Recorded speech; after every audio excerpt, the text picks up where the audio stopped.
Pemirsa, seri pemahaman Skriptura yang saya kasihi dalam Kristus Yesus. Kita akan membahas seri SPS ketiga yang mengambil tema Kitab Wahyu. Sebelum kita membahas lebih lanjut isi kitab ini, kita terlebih dahulu akan mendengarkan pengantar Kitab Wahyu, dan pada bagian ketiga ini kita akan membahas Kitab Wahyu sebagai surat. Kitab Wahyu sebenarnya ditulis oleh Yohanes sebagai surat atau epistel. Surat ini adalah surat yang berfungsi untuk menggembalakan umat Tuhan di provinsi Asia, di mana di provinsi ini berdiri 7 gereja di bawah pimpinan Yohanes, seorang rasul Tuhan Yesus Kristus.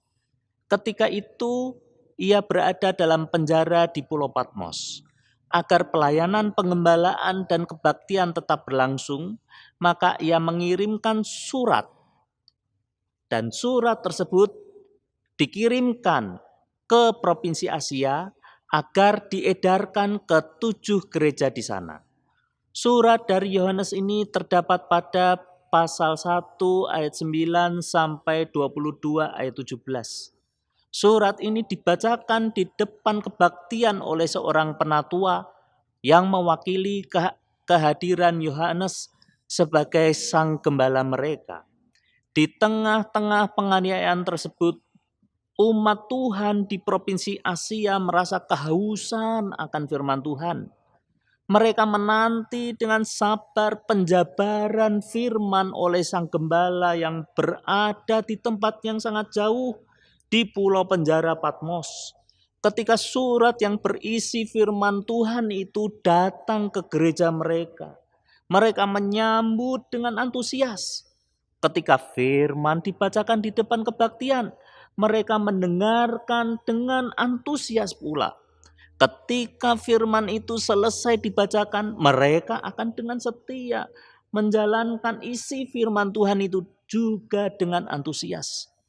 Saya teringat dengan gereja bawah tanah di Tiongkok. Bible disobek-sobek oleh mereka. Bukan dalam arti untuk dimusnahkan, melainkan disobek-sobek kemudian dibagi-bagikan kepada para anggota gereja. Dan secara rutin mereka saling bertukar, supaya mereka dapat membaca firman-Nya secara keseluruhan.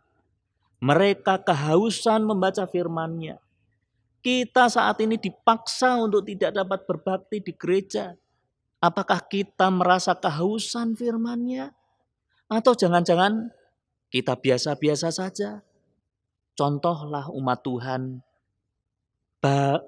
baik di masa kitab Wahyu itu ditulis, juga contohlah gereja Tuhan, gereja bawah tanah di Tiongkok.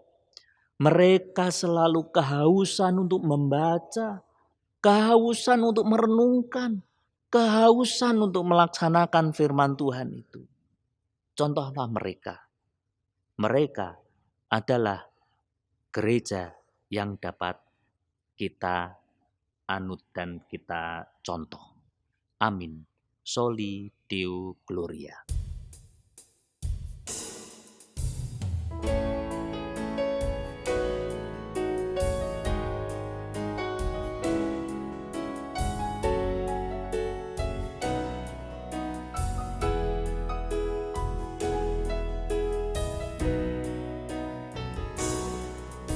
Rasakan kasih-Mu Tuhan,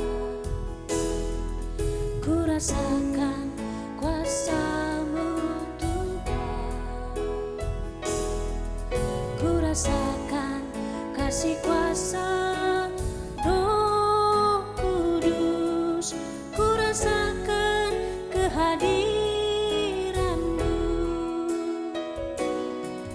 ku rasakan kasih-Mu Tuhan, ku rasakan kuasa-Mu Tuhan,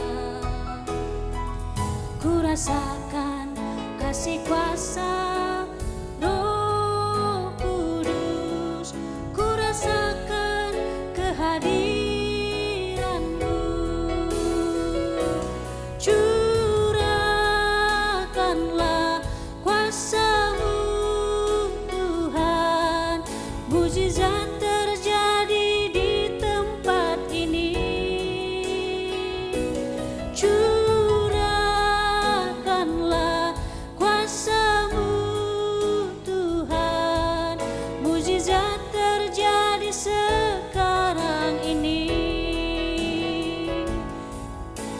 Mujizat terjadi sekarang ini. Mujizat terjadi sekarang